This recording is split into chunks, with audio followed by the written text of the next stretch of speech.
All right, now we are recording. We're here.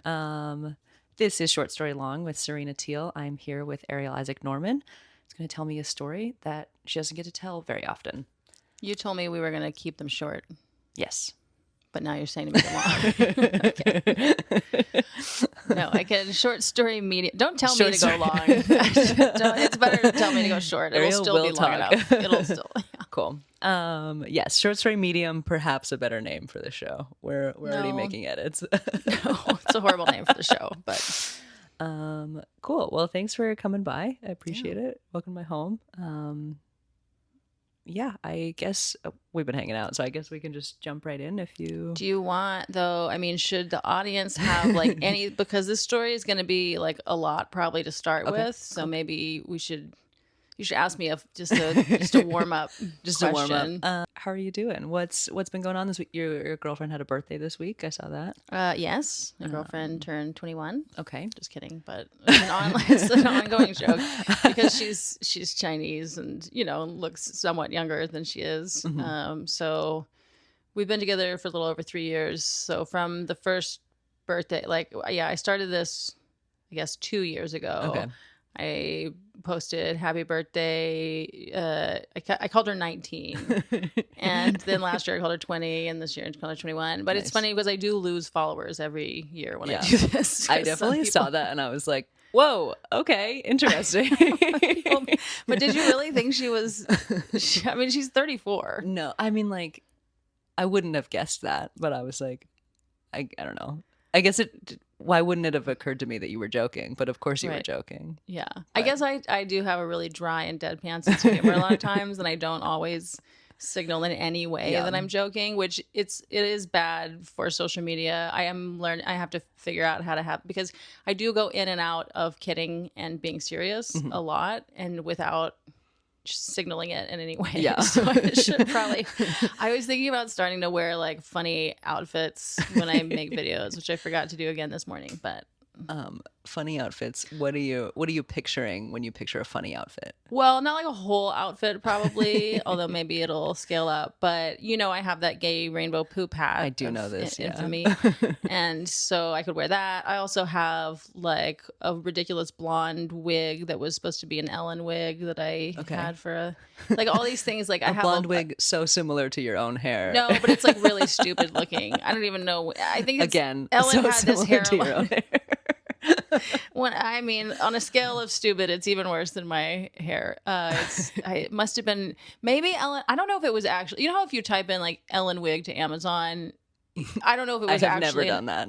Well, you should try it. But I don't know if it was actually like Ellen's hair from 1989 or something, because I'm like, I don't remember her ever having this hair exactly, but because she used to have like a slightly longer version, right. Like it was like slightly feathered, like back when she was think doing that stand-up specials. Maybe it was. It's just definitely pre Here and Now special. Sure. If it was ever her hair, but anyway, I have that. I have like a blue wig. I tried to make, because one time I made a ridiculous video. Sometimes I'll make satirical videos where I'll wear a ridiculous wig. Sure. But then a lot of times people still don't know that I'm being satiric, so it doesn't even matter. Even when I wear the wigs, it doesn't. It might help. We'll try it. But yeah, so she is 34. So cool. Please refollow me, anyone listening who left because you thought I was a creep. Yeah.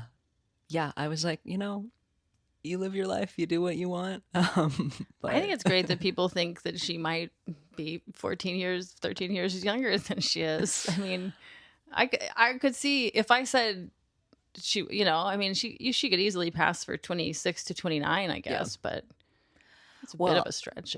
I think that people just don't know how old other people are. I mean, like Asians in particular, right? Like obviously, but like people regularly guess that I'm like 23, and I'm 30, you know? Well, you know what I think it is because I think a lot of people are lying about their age so Hmm. often that we all have this distorted idea of what ages look like. Hmm. Because haven't you ever been talking to someone? Like, I remember being like 23 and talking to a woman and her telling me that she was 28 or whatever, Hmm. all these ages where this has happened.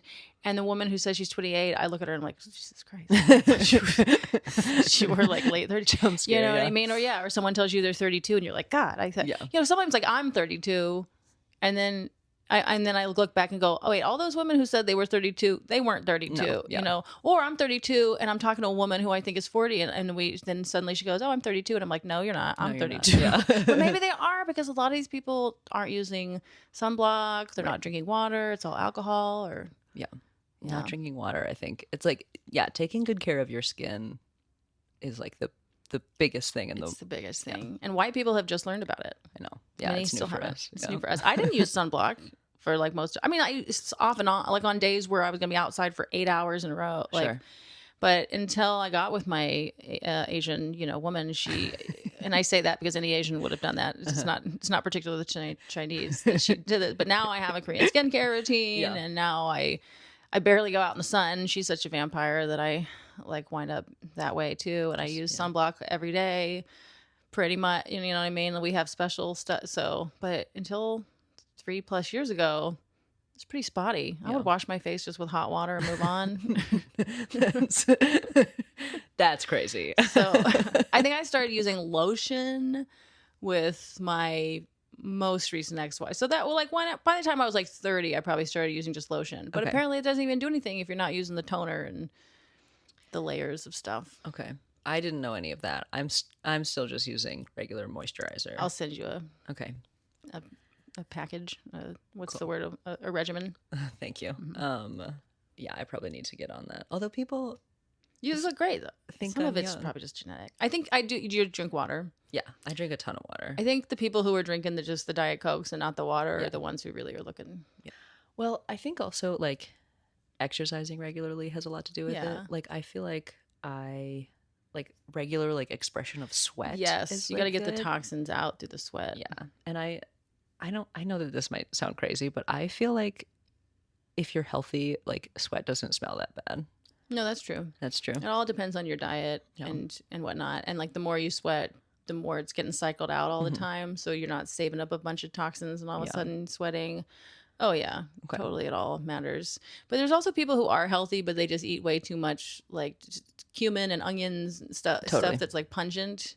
And then That just, like, garlic, expresses whatever. in your And then it's skin. like, yeah, they always like I used to work at Juice Land here in Austin. Okay. And some of my coworkers lived healthy lifestyles, but man. Your forearms on the orange juicer, I bet were. Oh, it was very strong. You were probably pulling. But yeah, these were very healthy, natural people, but Yeah. they would smell like the radius. And we were in small quarters of a lot of these Juice Lands. Yeah. So they would have like an 8-10 foot radius of just stank. Yeah. And I would just tape mint under my nose. Nice. It was like a whole. That's what we learned to do it. Me and this other girl. Minty Because not Hitler everybody's as mustache. sensitive. Yeah. Not everybody's as sensitive to smells as I am. Okay. So like some people could just handle it, but I'm really sensitive. I'm like a pregnant woman sensitive to smells. So we would pretend that we were just being funny because we didn't want to be like, hey, you smell bad, so we're doing this. So we would just be like, haha, it's Hitler Mint Day. Funny how Hitler Mint Day is every day. Every day when she was working. Every day I work with you, yeah. Wow, okay. Okay, that's probably enough. Got Warm it. up. Yeah, we've got a little history. Anything, do we need to set the scene for your story in any way? Any establishing facts? I mean, I'll establish them. Cool. I was. This story is going to start when I'm 2 or 3 years old. Okay, great. Yeah, and I think I'll just establish the facts as we need them. Awesome. All right, we're ready to jump in. So, I started masturbating to orgasm when I was 2 or 3 years old. Holy shit. Okay. Yeah, like before my memory starts. Like I've just always known how to. That's why I don't know if I was 2 or 3. Like my earliest memory that I have is when I was 3. Okay. But I know that I was as early as those ages because I remember like the situation was my dad would take all of us kids to the library, and until we were 8 years old, we were allowed to get 2 books on his card. Okay. Because at 8 you were allowed to get your own library card. Cool. And then he had a whole system then you could have 3, and my dad always had like rigid number systems for things. Okay. So I could get 2 books. So I always used I would get books on tape at these ages, at 3 and 4. I didn't know they made Joy of Sex audiobook. That's cool. For children. They do now.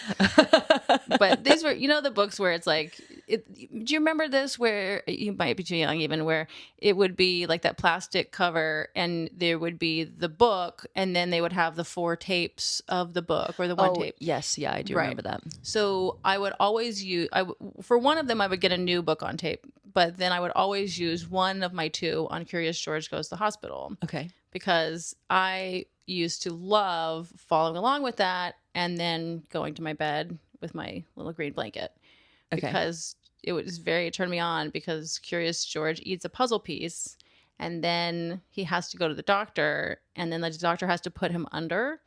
Okay. Like to perform some kind of surgery to get it out. Yeah. And like I was super into doctor stuff. And so it was like so hot to me, the idea of like being under and you don't know what the doctor could be doing. Okay. So that's probably why I learned to read so young. Sure. I was a great reader. I was very, very gifted and talented and voracious. Yeah, I was had an appetite. Yeah. Okay. So yeah, that's why I knew it was as young as 2 or 3, because I was I was masturbating even at that age to Curious George. And then it was also Berenstain Bears goes to the doctor. Okay. She has to get a shot in front of all the other little bears. Okay.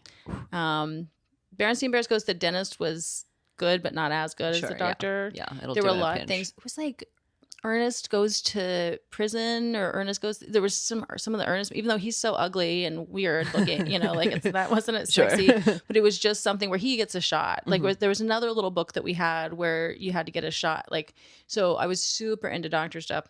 So I was this fucking weird kid where I was masturbating like a lot as a 3-year-old, a 4-year-old, a 5-year-old. And I would edge. I would spend hours at a time, like building up storylines, changing them, tweaking this, being in every different person's perspective. Wow. And they were just getting more and more elaborate. Once I got into like Greek mythology, that gave a lot. Star Wars, like I was super into not only Leia being hot and in chains and stuff. Sure. When she was wearing a little bikini and she's in chains. There's something about Han Solo getting frozen in the carbonite. Okay. And I was super into that. That was hot to me, the idea of being frozen. Well, there's something like you kind of can't tell what's happening to you, right? Yeah. Like that feels like a through line. That thing of like, or someone could do something to you. Right, yeah. Yeah, but even then, it's like when you're frozen in that stuff, they can't fuck you through the carbonite. Sure. So there was something even just about being frozen. And it was also, I had these elaborate, remember how the Ewoks capture them before they're on their side and they like tie them up and they put them on sticks and they're going to roast them? I was so into the idea of like being roasted on a spit. And like, there's a lot of research now that say that some kids really are just like you're born with the proclivity for BDSM stuff, and that like that's one of the ways that we could divide sexuality, instead of it just being whether you're gay or straight or bi, is actually like really whether you're into BDSM. Okay. And so a lot of, especially like with the people who are bi and stuff, a lot of them, it's not that they're really particularly into men or to women, it's just that like they're super subs or whatever, and so they're anybody who's going to dominate them. Yeah. They're going to be into that person. Well, I feel like I've seen a lot of people doing like some version of the joke of like, I'm not bi, I'm just a people pleaser. Right. And like, it's like that sort of same. I mean, that's taken to the extreme. Yeah, right. Yeah, exactly. Yeah. You just want to give me whatever you want to do someone to please. Yeah. Daddy, mommy. I'm just trying to be your little servant. Your little slave. Yeah. So super into slave stuff and torture and doctor, like, but that stuff's so young. Yeah. That it's like, I feel like someone should use me as a case study for what children say. Science, if you're listening. I mean, because it was crazy. It was like a weird thing, because as a kid, I mean, I didn't really know what I was doing until about 6 or 7. Because what I do remember is that then at 6 or 7, I do. Okay, first back up. When I was maybe 4 or 5, I asked my sister, it was like, that thing you do with the blanket or whatever that feels like sex, And my sister's like, no. It feels like fucking. I was like, never mind. I was like, never mind. I didn't talk about it to anyone again. I'm not sure quite what age it was, but I was very young when I said something to her like that. And then not when I was 6 or 7, because I was the youngest of 5, right? 3 older brothers, then my sister, then me. Okay. So one of my older brothers was talking about, I think my oldest brother I remember we were in the pool. He was talking about how in high school, somebody had gotten in trouble because they got caught jerking off. Okay. And I remember as soon as I heard the phrase jerking off, I was like, that is the male equivalent of what I'm doing. Sure. And then because of that, it was almost like I'd wanted to not know, because my family was pretty open. Like they would talk about sex pretty openly and like very Atticus Finch style parenting around sex. Okay. Like talk to kids like they're adults kind of a thing. That's interesting because I know you had like a pretty religious upbringing, Mormon, right? Yeah. That's very striking. Yeah. My family for Mormons was like liberal for Mormons is how I would put it. And also, yeah, like my parents are just like nerds and they're just, like I said, kind of Atticus Finch way of doing things. Cool. Not that we were still very devout Mormons and we weren't supposed to be doing anything sexual, but they would talk to us about it. They wanted us to not be like ignorant in the world. Wait, where was I getting to with that? So the jerking off. Oh, so I knew it was this big sin. Yeah. Right. I knew that masturbation, and I didn't even know the word masturbation yet. Right. You know what I mean? But like, I'm clued in enough at church. There's things are being said, whatever, that I realized like, oh, I'm really, this is breaking the law of chastity to Mormons. Okay. So I started trying to quit by 6 or 7. At first, I think by 6, it was more like, I was like, well, I just shouldn't do it at night because if I do it at night, that's more like sex because sex happens at night in my head. Yeah. And so I'm like, if I do it during the day, that's less bad. Like I was trying to come up with ways to justify, you know what I mean? But so if I do it for 4 hours during the day, that's fine. Sure. But I also knew to hide it. You know what I mean? Like I would do it. Not that I wouldn't be brazen. Like my parents in the minivan, I would be in the back. Like I would get really horny after like big meals. And then in the back, there were all these like picnic blankets and stuff. So I would just be like under them. I could masturbate very quietly. So sure. Anyway. And you were touching yourself for this? No, so I wasn't really having to touch myself because I just used a blanket. I had a very good system where I just would put a blanket between my legs, hold like one, kind of like a cello almost. Okay. And could just rub my legs in a way where I would come. And so then I started kind of developing more and more rules about it. And then by the time I was 7, I was like, well, crap.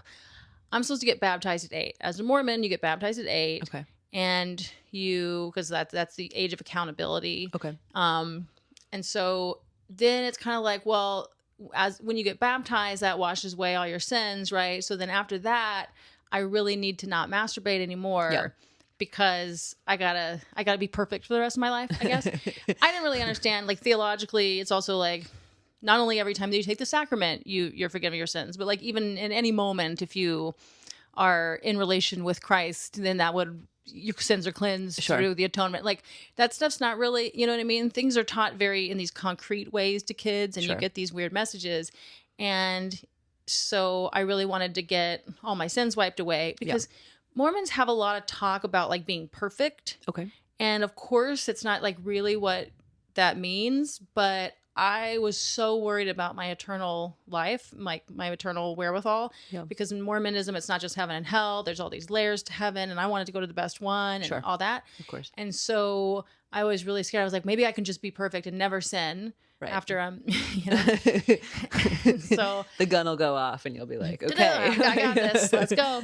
But then I was like, but I also need to like not masturbate for a while before. And again, I didn't know the word masturbate. So it was more like, do this. Mm-hmm. I need to not do this for a while before I get baptized. Okay. So that it counts. Because I can't be like this creep in my heart and just fooling, Okay. And they're going to ask me in the interview before baptism whether I keep the law of chastity. And I can't lie to the bishop. If I lie, then my baptism won't count. Right. So then if I don't, then I was like, well, maybe It's maybe what I'll do. wild to think of you also like being honest in that moment. Like if you were considered yourself breaking the law of chastity and like an 8-year-old girl being like, do you keep the law of chastity? No. Like, whoa. Well, we'll get to that Oh, in a shit. second. Okay. So, yeah, but I was worried about it because then I was like, fuck, well, if my baptism doesn't count, then what I'll do is when I'm older, I'll move to a new city where they don't know me, let them convert me to Mormonism. I'll get baptized again. And then that time my sins will be washed away and that one will count. Of course, they didn't really have computers that way, in the same way back then. Sure. So it wasn't, it wouldn't be long before that plan wasn't that great. escape hatch doesn't exist. The paperwork was going to be found out. Yeah. This is like a very like, do you have an addictive personality, would you say? In some ways, like I'm very good at being disciplined in some ways, but I also, I don't know. It's hard to, I'm kind of medium. It just like has that like sort of feverish, like addictive sort of like. Oh, I had an addict brain. Yeah, I was addicted. Yeah. Oh, and I was absolutely addicted. So then when I'm trying to quit, what I would then do a lot of times is I would edge. So I would be playing Legos, say, and I would turn myself on with my storylines, and then I would get into bed, and then I would be like, okay, well, if I don't do that part at the end, again, I don't know the word orgasm, right? But I figured that was the most sinful part. Sure. So, and I hope that you've kept that attitude. Sinfully delicious. That's why they call it that. So I would edge and edge and edge, but then sometimes, of course, I would like either kind of give in or even just accidentally, I'm coming like before I even like can help it. And so then the feeling of orgasm and guilt and everything get super intertwined in one's little brain. Wow. So yeah, but I was trying to quit. I was doing all this. I was doing the edging. And then I was like, I can't even play with my Legos because one thing is always going to lead to another. If I play with Legos or if I like Greek mythology, you know what I mean? Sure. Like Xena was hard for me. My mom knew there was something like probably gay, whatever. She knew there was something like she didn't like about Xena. Yeah. But she didn't know just how much it was. Wasn't just the haircut. Yeah. But so I tried to quit. And then by the time, like from like 7 years old on, you can see in every single one of my diaries for the next 6-7 years, there's at the bottom right corner, there's always a number and that's how many days it's been since I last masturbated. Okay. And it would be like one time I got to like 85 and then the next day is a little frowny face. And it would be, yeah. So, but I think the frowny face is like a little bit smudged. Yeah. But so then maybe I had successfully quit for like a couple weeks before my baptismal interview. Okay. Yeah. Which I also kept putting off my baptism because partly because I wanted my older brother to be old enough to baptize me. If he was 16, he could. And I was going to wait. But then I decided, well, I couldn't wait that long. And it was a whole thing because I was also trying to quit masturbating so that I could be. So, but we finally had the date set for my interview and I'm like quit for like 2 weeks, like 2 weeks ahead of time. But then maybe like 3 days before I gave into it again. Oh no. So then I was like, okay, well then I was clean for like 2.5 days. So I get to the interview and I'm really worried because I don't know what I'm going to say. Yeah. Because I'm like, I know this question is on the list. Like, it's a list of questions. You know, do you pay your tithing? Do you keep the word of wisdom? Like, don't drink tea and coffee and do drugs and stuff like that. There's all these things. Do you believe in Joseph Smith? And then one of them is going to be, do you keep the law of chastity? So he's going through and I'm answering, I'm being truthful about everything, where I struggle, whatever. And then this man who, by the way, these men who are in that position, the bishops, everyone's a lay person in the Mormon church. So this is just a guy who does this as like a part-time unpaid work. Okay. And he has no training, no counselor kind of stuff, nothing. Okay. Like this is just one of your friend's dads. Yeah. And so I'm in this room with one of my friend's dads and who, I'm 8 and he's 42 or whatever. Right.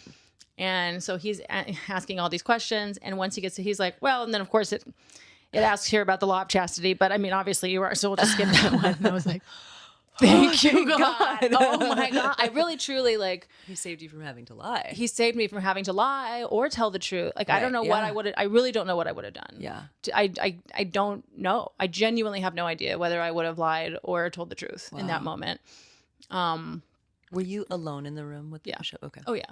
Oh, that's how all that kind of stuff. And when you go and confess something, if you go and like at one point when I was like 17, I had come out to a few people at church, Sure. and somebody ratted on me and told him, and then he's calling me in after church every Sunday to talk about it alone. And like everything is, you're alone in the room with some middle-aged man. Sure. My sister, like horrible stuff. Like if you are, like, say, molested by your brother and you both go in to talk about it, then you're just in the room. He's not even necessarily telling your parents. Right.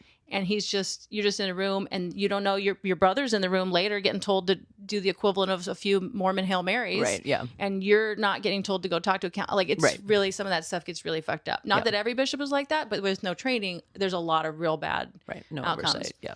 with stuff like that. So I dodged that bullet, and I go on to continue. Unfortunately, after my baptism, I'm still in it. I'm addicted. Oh yeah. It's very hard. I mean, it's such a sort, and it did feel like it was a sin, because it's like you're getting something for nothing, which feels like totally anathema to the way anything seems to work. Okay. And at least if you have some kind of like Western whatever has become of Christianity, like the vibes of the whole thing definitely doesn't sit well with, there's just free joy, free pleasure. Like that can't be good. Well, it's like, like a very like anti-Puritan sort of thing to have happening. Yeah.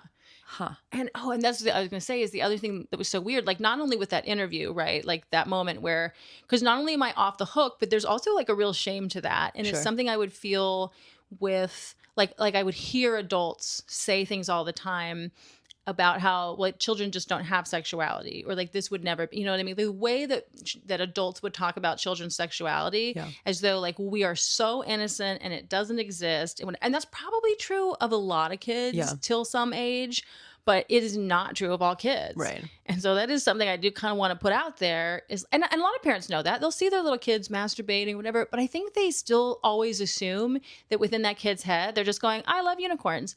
Yeah. And like, not necessarily. Right. Yeah. Because by the time I was 7, 8, 9, like, I mean, it was already pretty fucked up. Like you can see the doctor stuff starts, but like I was having fantasies of orgiastic stuff, stockades, torture, you know what I mean? Like all kinds of stuff was happening. So like not all kids are like that innocent. Yeah. So like, which I don't know what to even do with that, other than to say like, maybe don't just assume, you know what I mean? Just like in a way that might shame a kid who is like precociously sexual. Maybe don't just talk around kids as if they're 100% for sure the most innocent little people in the world. Yeah. Because it was very like, there's something real wrong with me, which maybe there just is, but. Coming to it from an adult perspective, do you feel that way? Like, do you think that, I don't know, maybe like if you had a kid who like was, or like had contact with a kid who was precociously sexual in this way, like, do you think that you would see them as having something wrong with them, or like how do you relate to that now? Yeah, I don't know. Like because every therapist I've ever talked to about this has been like, "Were you molested?" And I'm like, not that I'm aware of. Yeah, you know, maybe we were all a little bit molested at some point. Maybe, you know what I mean? Like maybe we all have stuff we don't remember from when we're really little. Like there's certain pieces of evidence in life that could point to like it's possible, but I also don't have a memory of that. Sure. So obviously, like that is a concern. Anytime you do find out a kid has like a real weird sexuality thing going on, that is a red flag for that. Sure. So that is something to look into if you're an adult in that child's life. But I honestly, like, I was a precocious kid in a lot of ways. Sure. So I think if a kid is like dumb and sexually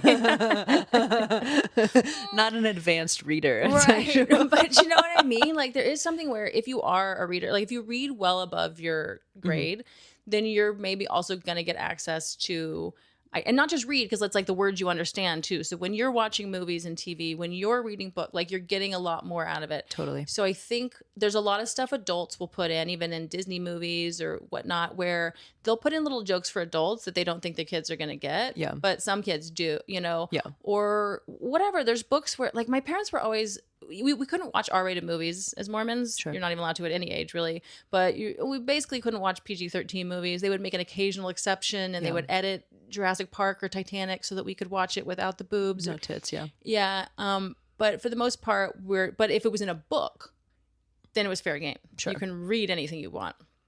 So I think it really just depends on the kid, but it's just, yeah, I think if the kid was as like bright and kind of weird and Sure. whatnot as I was, then I think it would just be like, oh, okay, like let's have a talk about it. You know, I think there's a way that you could talk if you aren't super Mormon or whatever. Yeah. And even if you are religious, like there's a way that you could talk from a modern perspective. Yeah. Like I think you could do a better job talking to a kid now about like making sure, but I knew to hide it too. It wasn't like Totally. my parents didn't know. Right.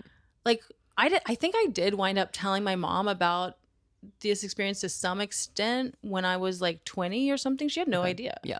So I knew to hide it. And that's the thing that really, Yeah. that's all that you really need as a kid. Well, I think that's not surprising given like you're describing being very perceptive, right? So it's like, oh, this is something that like is private. Like this happens at night during like sex time. You know, it's like this is for me. Were you like when you say that you were having like fantasies about like orgiastic stuff and sort of more like torture, like were you imagining yourself into those, or were you like watching a scene? Like how was that? How did you relate to it in the moment? Oh yeah, it was very much like not me, and this is still true of most of my some of my masturbatorial fantasies now. I guess I am a character, but a lot of time it's more like it might not even be from a first person perspective. It might just be like something I'm watching, but it's also, like I said, I would change perspectives. Right. But yeah, it's usually more like a movie I'm directing. So I'm using characters. Like I wasn't really that interested in like a 5-year-old being in the scene. You know what I mean? It wasn't like that. Yeah. It was, I was just fantasizing about adults. Yeah. Well, because I was going to ask if you like imagined yourself with like an adult body or like how you sort of thought. Yeah. Well, it wasn't really even necessarily myself. Like I wasn't really concerned about who it was. Sure, it was just a character. But then sometimes it was me being, especially like, you know, I'm still putting myself in that character, but it wasn't like it was little Arielle. Except then I remember being very affected by like a few dreams I had where I would be like a child who was being married off to an adult or something like that. So like those themes would only get in dreams. Sure. Because as a waking kid, it was really just like I was using, you know, I would read some Greek mythology story or, you know, something about Odysseus being on an island with all those sexy little nymph ladies or something. And I'm just like, it's all those people. Yeah. It's not like I wasn't, like there was no little Arielle in any of those things. It was all just hot adults that I was moving around in. Yeah. Cool. Born horny. That's wild. Okay. Well, the end of this story is that I struggled, like I said, for those years. From 8 until 13, I was in and out of, you know, being weeks on, weeks off, you know, whatever. I tried to quit. I was always trying to quit. And it was such a horrible, I mean, I developed really bad OCD, and then I was starting to have like thick crushes on girls, you know, by the time I was like 11. So then that became intertwined. I always had a rule of like, I can't think about them when I masturbate because then I don't want to taint my love for them, and I don't want, I don't want them involved in, you know what I mean? Like it was, so my sexuality and my like OCD and my guilt, like everything, I should write a book about it someday. But then when I was 13 was actually when I was able to quit. Which is crazy, right? Like right as I'm starting my period, I also finally put the numbers up, and I went at least 2 years without masturbating at all. Okay. 2 years. Wow. And then when I was 15, I got my first job. I was working at a thrift store because they could like let me work under the table. And yeah, probably totally illegal, whatever. But and so. But I was working, and for a while, like I would notice these women buying all these like romance novels, and I had always, as a kid, I always thought they looked so stupid. Fabio was ugly to me. I didn't think he's unattractive. But like they would buy them all, and you know, I can't remember if they were a quarter or like a nickel at this thrift store, you know, but they were cheap, right? So, but these women would sometimes just buy 30 of these books at a time, and it got to the point where I was like, all right, like what's in There these? must What be is something in these there, yeah. books? So I picked one What is up. Danielle Steele really up to? What is this? Yeah, I mean, these ladies don't look like the smartest cookies in the tin, but at the same time, this is a lot of them. Like they're churning through. Nothing makes us more money than these. So I picked up this one called The Pirate's Angel, and hell yeah. I started reading it, and I made the mistake because my shifts were like 8 to 5. I made the mistake of reading it like at 8:30 in the morning, starting it. And I had this boss too, even though I was getting paid $5.15 an hour at the time. I had this boss who, and I'm 15, like if you're leaning, you're cleaning kind of. You know what I mean? She would not just let me like run the register and sometimes stop. Like I had to be worked all day, you know what I mean? Like find some work to do if you can't. Was she a Mormon too? No. Oh, okay. She's just kind of weird, but She's a stickler. Yeah, like teach this 15. And I'm like, can you please? My home life is really horrible. Can I just have a moment? But so yeah, I started reading the book and I was like, holy fuck. Like that was a rough day. But I think I still made it about 2 weeks after that. Like still, I was like reading the books all the time. I turned through a number of them. But I made it about 2 weeks before my 2.5-year streak ended. Okay. Never looked back since. Yeah. Yeah, I don't really remember if I ever tried to quit it. Because I think by the time I was at that age, now I'm struggling with like, okay, I'm definitely gay. I started coming out to people at like 16, and like I was doing kind of a sin now, repent later thing. Sure. In a lot of ways until I was finally like 20 and had read enough books to be like, okay, this church isn't capital T true. Right. So Sure. I can just masturbate. Just come. Yeah. Was it still like The Pirate's Angel? Was that like in that same vein of like sort of a captive and like someone like kind of like that abduction or like, like sort of, I don't want to say against the will, but like that's sort of. Very like the line between, because I wouldn't even call it consensual non-consent, but it is like right on that line. And I think this is very typical of romance novels. From the ones that I read, most of them I didn't read. That one is the only one I probably read. The rest of them I read the beginning and then skipped away. And then we got to that. But and I read a lot of like erotic fan fiction after that. Sure. Like those weird things. Tracks. That little Willow Terra stuff. But anyway, so I'm making my girlfriend watch Buffy right now. We're on season 3, episode 4, and I'm like, can't wait till. Have you seen it? Yes. I just can't wait till the one when Willow becomes a vampire and licks other Willow and like sets off the whole sexuality thing. Yeah. I don't know if it'll be as hot to me anymore. But yeah, Pirate's Angel was like this. The basic story is, I think, a pirate takes over another ship and then like takes that woman as his, slave woman or whatever. Sure. Has his men lock her in his room, and then he comes down there and like it they have to build it up for a while. So he doesn't, it's not like he just goes in and just like has at it while she's, you know what I mean? Like that would not be hot, but it's like, it turns out he's a little bit more interested in seducing her. Sure. You know what I mean? So like over time, but he's still pretty rough. He's still like, callous a little bit in his way of being you know what I mean? Like, he's, but then it still gets to the point where she's clearly into it before they actually have sex. Right. It's that sort of thing. Yeah. Which I honestly think that men who are confused, which is a lot of them, the men who are like, what, do you want us to rape you or not? I legitimately think they should read some romance The Pirate's Angel or any of these so that they get, it's like, that's what you mean. Yeah. Some like, masculinity, but not force. Yeah, like the force is like once you've gotten to it. But there are studies that show that women are much better at reading body language than men. Totally. And so I think it's really hard because I think a lot of times women think they're being very clear. Yes. And I know because I've done this myself with a weird masseuse situation. It was like a friend anyway, but I won't get into that. But you think you're being very clear and the man's not getting it. And it may not always, sometimes it is the case, but it may not always be the case that he's willfully not getting it. Right. He might legit just like not see what you think is so clear. Yeah. Run into that a lot. Yeah. But I don't know. You have to kick him in the balls. Did you get that body language? Yeah. Turns out use your words. Use your words. Mostly the thing you have to do. It is like unsexy though. It's like, Well, I mean, use your words sometimes as in tell a man. If you're trying to say no with your body, you need to use your words Yes, sometimes yeah. tell them no. But people, it's like, it feels like it's unsexy if you do it in an unsexy way to ask for consent. Totally. And I think, too,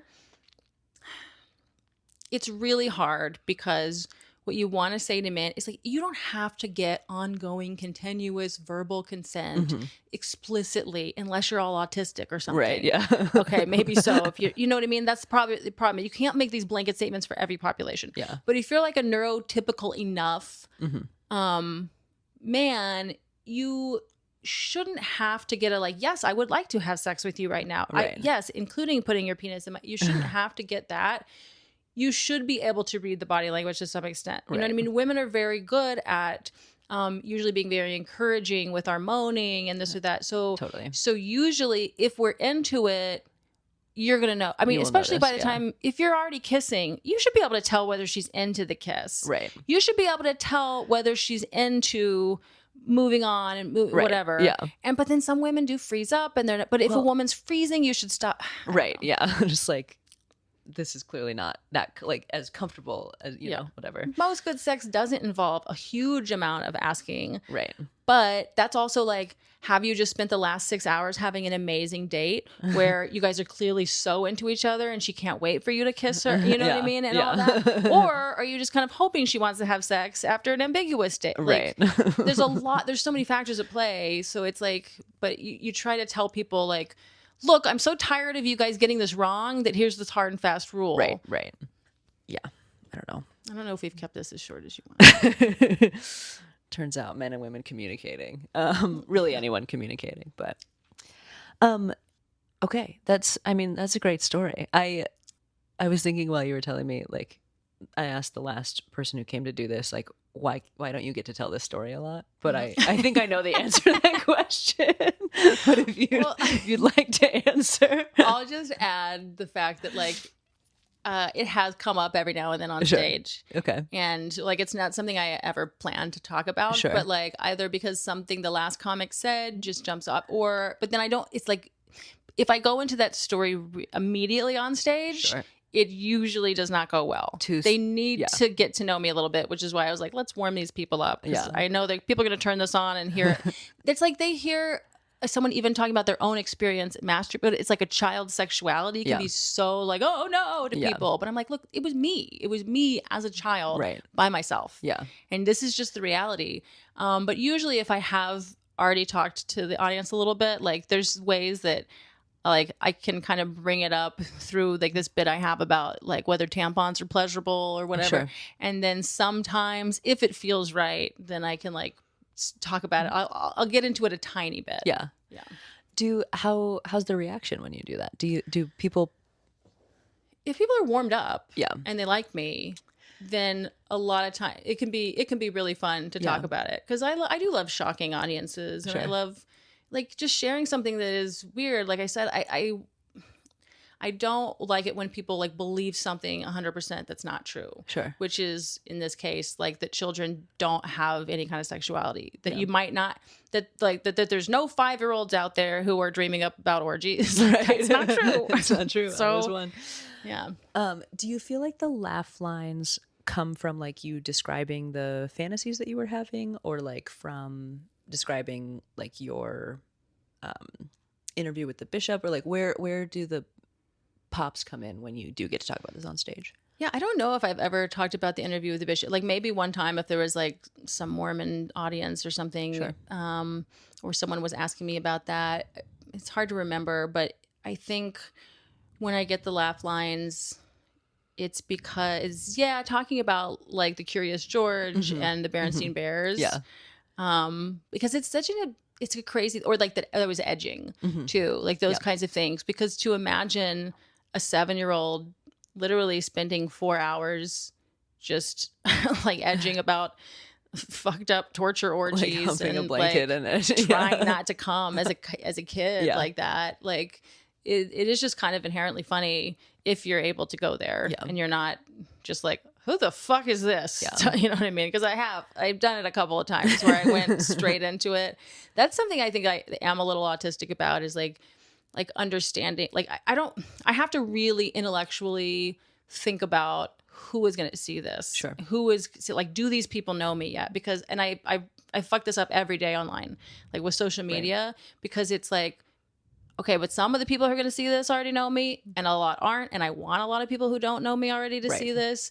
So I need to think about, you know, how are they going to perceive this? Not knowing me, not knowing my dry sense of humor, not like trusting me and all that kind of stuff. So I'm still working on that. Yeah.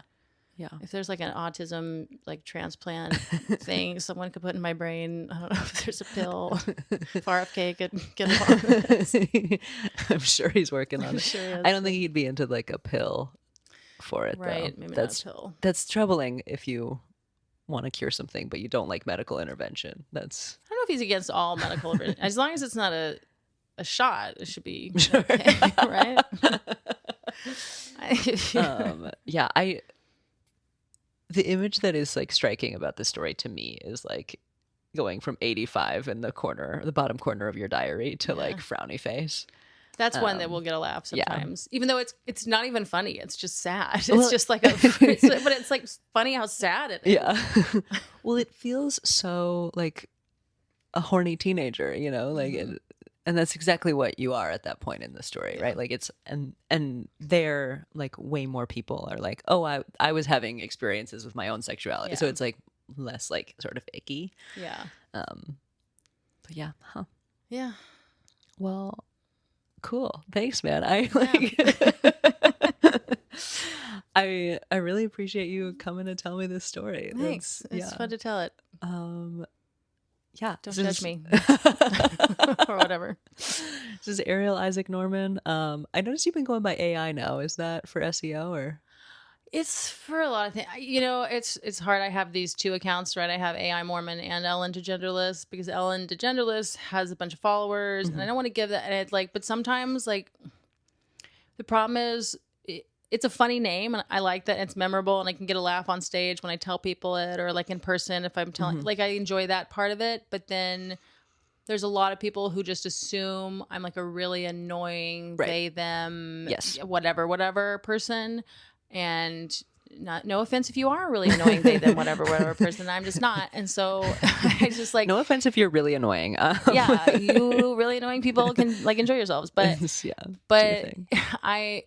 but you know, like I'm not someone who believes in the project of like making sure that everyone's pronouns fit some spiritual innards that they that might not even make sense to other people, you know, whatever. Spiritual innards. Well, it's like we don't have a cohesive story about what these pronouns even mean, so it's the whole thing to me. But so then sometimes I might want to be able to comment on something without people immediately seeing me as that. But also with AI Mormon, I've been struggling with, like, in markets where I don't already have a bunch of fans, then selling tickets. And I had this agent who was booking me at weird things for a bit, where what I've noticed is when it says Arielle Isaac Norman and there's a picture of me that's a little more feminine, which I kept giving people these new headshots. And they kept, for the last round of like the tours that I was doing, they were putting my old headshots.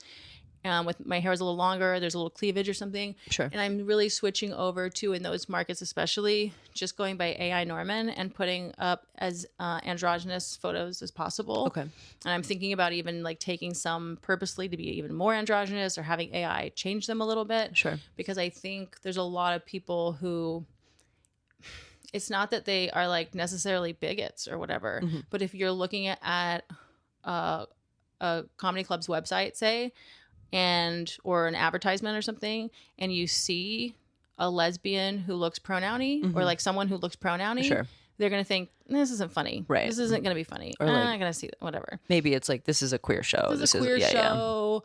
Or this is, and I don't really want queers in particular at my shows. Sure. I'm fine if you're like a gay, if you're LGBT and you have a good sense of humor, please, I do want you at my show. That's fun.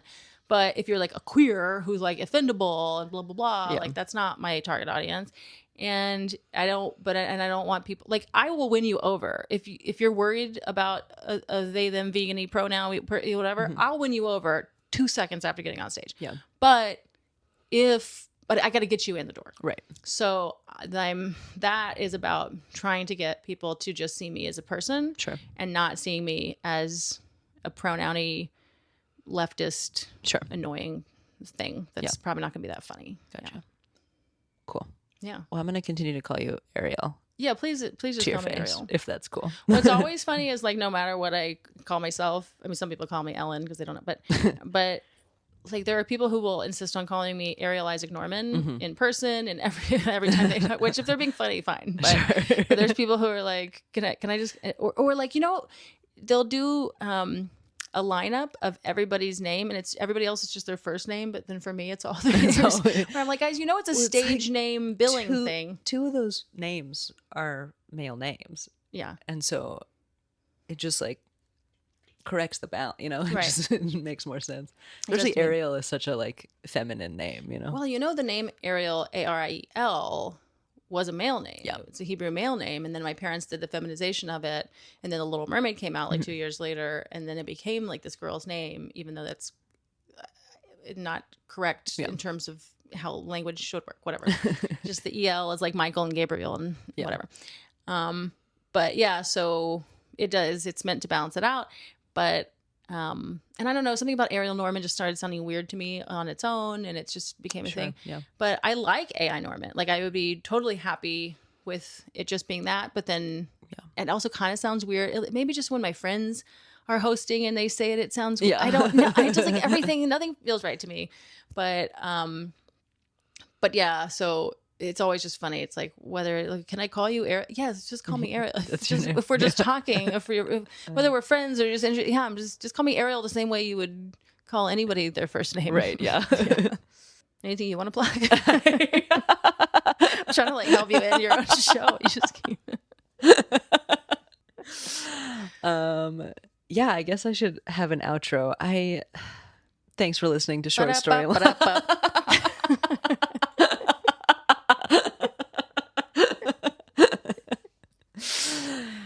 We'll just end on me laughing. No, thanks for listening to Short Story Long with Serena Thiel. I guess follow us on social media. Yeah. Yeah. Good.